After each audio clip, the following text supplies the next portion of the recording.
Hello বন্ধুরা, আমার ইচ্ছে টানার নতুন একটা ব্লগে তোমাদের সবাইকে স্বাগত। বেশ কিছু একটা পুরনো স্মৃতি তোমাদের সাথে শেয়ার করছি। ভিডিওটা বেশ কিছু মাস আগের। হঠাৎ করেই প্ল্যান করে একদিন ঘুরতে গেছিলাম আমরা, আমাদের একটা বান্ধবীর ফ্যামিলি। দুই ফ্যামিলি মিলেই ঘুরতে গেছিলাম বাচ্চা কাচ্চা নিয়ে। নিজেরাই ড্রাইভিং করে গেছি বলে বেশ সুন্দর রিল্যাক্স ট্রিপ ছিল। এটা ছিল একদিনের ট্রিপ। সকালে গিয়ে আমরা বিকেলে চলে এসেছি। যাচ্ছিলাম বেশ সুন্দর একটা জায়গায়। যারা ব্যাঙ্গালোরের দিকে থাকো তারা মোটামুটি সবাই এখানে গেছই।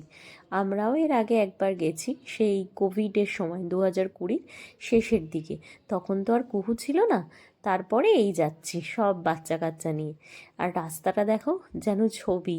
মনে হচ্ছে তুলি দিয়ে কেউ সুন্দর চারিদিকটা গুছিয়ে এঁকেছে।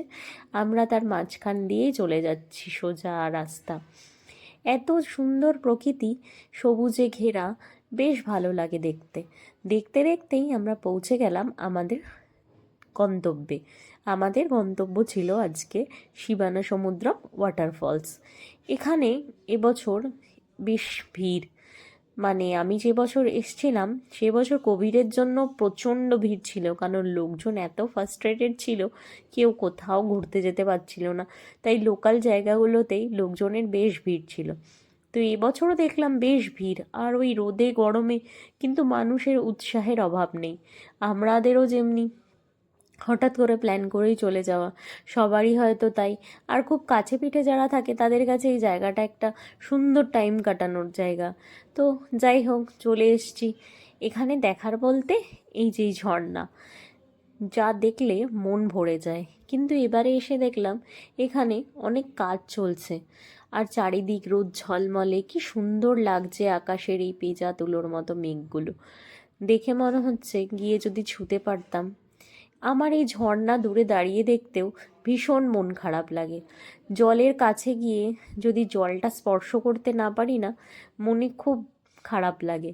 এই যে ঝর্ণা, এই জন্য আমার বিশেষ পছন্দের লাগে না। কারণ কি, জলটাই স্পর্শ করা যায় না, কারণ ঝর্ণার একদম কাছে যাওয়াটা খুব বেশিরভাগ ক্ষেত্রেই খুব ডিফিকাল্ট হয়ে যায়। এখানেও তাই, এখানেও বেশ দূর থেকেই দেখতে হচ্ছে, এত সুন্দর দুধের মতো সাদা জল পড়ছে। আমার মেয়েরও প্রথম, তাই ও অবাক চোখে দেখছে যে দূর থেকে জল পড়ছে। আর কৌতূহলী মন হাজার কিছু জিজ্ঞেস্য থাকে মার কাছে, বাবার কাছে, সেটাই জিজ্ঞাসা করছে। আর এটা ওর আজকের সঙ্গী, ওর দিদি। তো যাই হোক, দুজন মিলে বেশ প্রশ্ন উত্তরের পালা চললো কিছুক্ষণ। তারপরে দেখে রেখে ওদেরকে একটুখানি খাবার দাবার খাইয়ে আমরা আবার নেক্সট গন্তব্যের উদ্দেশ্যে বেরিয়েছিলাম। আর যা হয়, প্রত্যেকটা জায়গায় কিছু না কিছু টুকটাক জিনিসপত্রের স্টল বসে। এখানেও সেমনি বসেছে।